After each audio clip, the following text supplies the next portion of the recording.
Hey everyone, welcome along to Ask RT Fitness. First off, I'm Ross. I'm Sarah. Today we have a very special guest. This is Ryan Martin from reviveyourself.co. Well, we put in our groups to ask Ryan some questions today. He's a holistic nutritionist. With that? Yeah, cool. So we've got a lot of questions today. So I think we're going to split this into a two-part show as well, just to ensure that we get everyone's question answered. So we're just going to jump straight in, and Sarah's going to ask them all. Let's do it. So first off, Ryan, we've got Paul Bishop. He said, I always wondered what was the best quick release energy foods. As someone who isn't a fan of pre-workout, a pre-food substitute will be awesome. Right. Paul, was it? Yeah. Paul, I'm not a fan of pre-workout either, so well done on that one. So if you're looking for quick energy, great things to have would be just simply water-based fruits, something like blueberries, strawberries, raspberries, etc. If you want a little bit more substance in there, banana's great. Or you could go down the route of having maybe a tablespoon of coconut oil mixed in with maybe a greens drink. So out there's some phenomenal greens drinks. If you can get an organic one, always best. We actually, Divine Health, Dr. Colbert does a really good greens drink which is fermented, so you get a lot more nutrients and it's really easy to digest. It's called Green Supreme Food. That'd be brilliant if you just want to have that with water. For example, if I play football, I like to be quite empty in my stomach. I don't like to be carrying too much food, so I'll have either just a cup, 2 apples, or I'll have a greens drink, and we'll go from there. So that's what I like to do. If you want a real boost, you can have some organic coffee. I don't generally advise coffee because although it's got benefits, it's also got a huge amount of negative effects. But if you really want a boost and you needed that real drive energy, then you can get an organic coffee and maybe have just a shot of espresso or something like that. Hope that helps. He does love coffee. He does like coffee. Yeah. I think we all love coffee. He's had our espresso machine like as soon as he gets in. Alright, okay.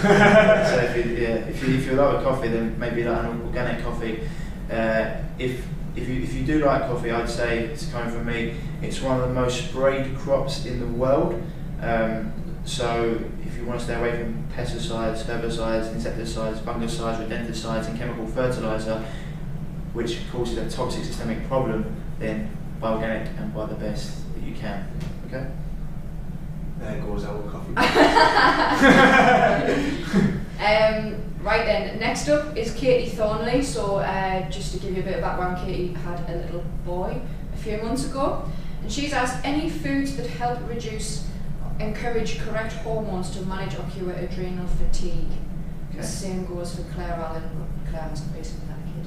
Okay, so with adrenal fatigue, right, we'll start with, so holistic health, it's not just about the food. So what we need to do here is realise, you go to a medical doctor, they'll tell you you've got adrenal fatigue, or they can say you've got a thyroid issue, or whatever it is. Whatever your weakest point is, that's what will come out. So for example, just make sure it's recording. Yes. Yeah. So for example, whatever your weakest point can come out. So you could have a skin issue, someone else could have diabetes, etc. You've had a thyroid issue, thyroid adrenal fatigue, was it? No, just adrenal fatigue. Well, this is the problem. It's actually a systemic thing. So what we have to do is not just about what you can add in; it's also about what you can take away.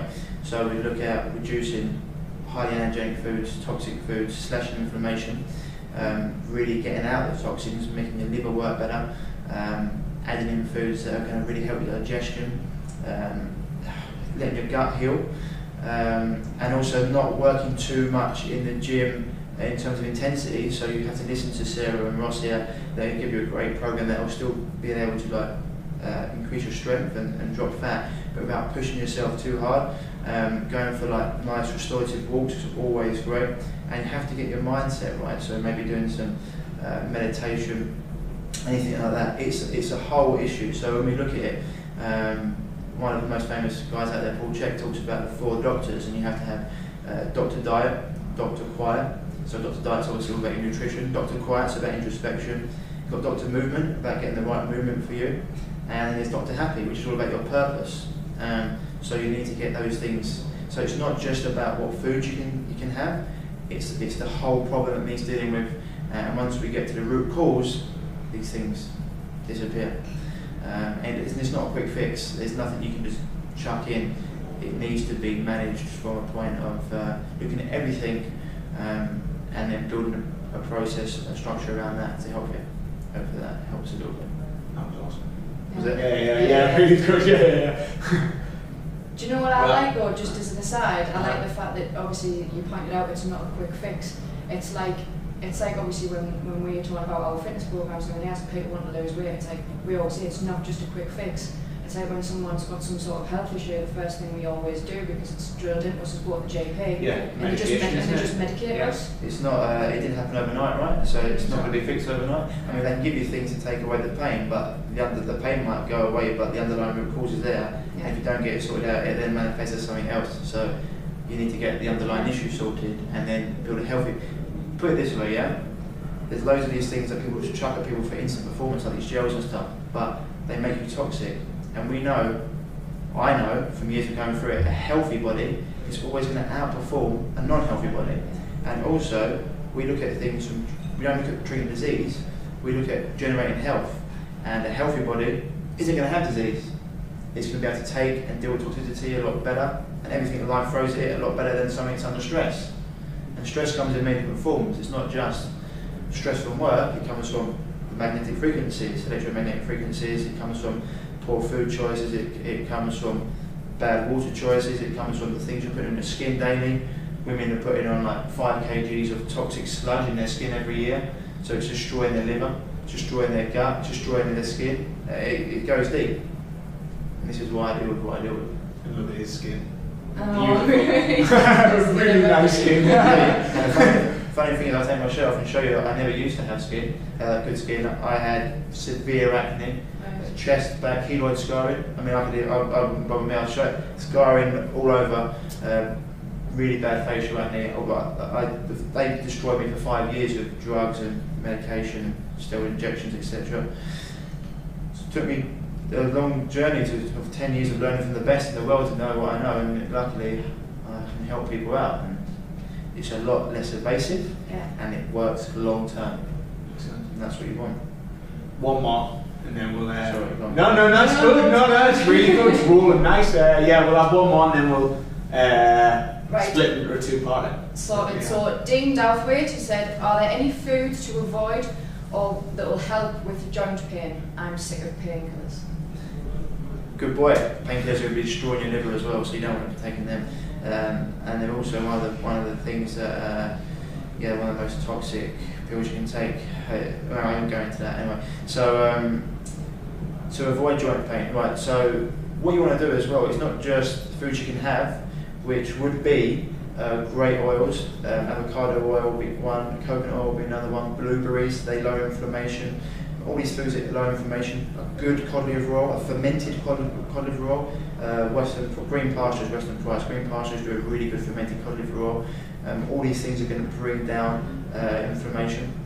But what you need to do is avoid certain foods that are going to increase inflammation more than anything. People always talk about the standard things like gluten, 100%. Then you've got wheat. What you've got to understand about wheat these days, it's not like it was years ago when it was emmer and einkorn. It's now being cross-hydrolyzed, so when you're having it, it's also been sprayed pre-harvest by glyphosate, which destroys your gut, causes leaky gut syndrome, ruins your gut flora, and then whoosh, you've got inflammation and you've got either joint pain, etc. So wheat, gluten, coffee, pasteurized dairy. The only dairy I have would be raw, straight from the cow.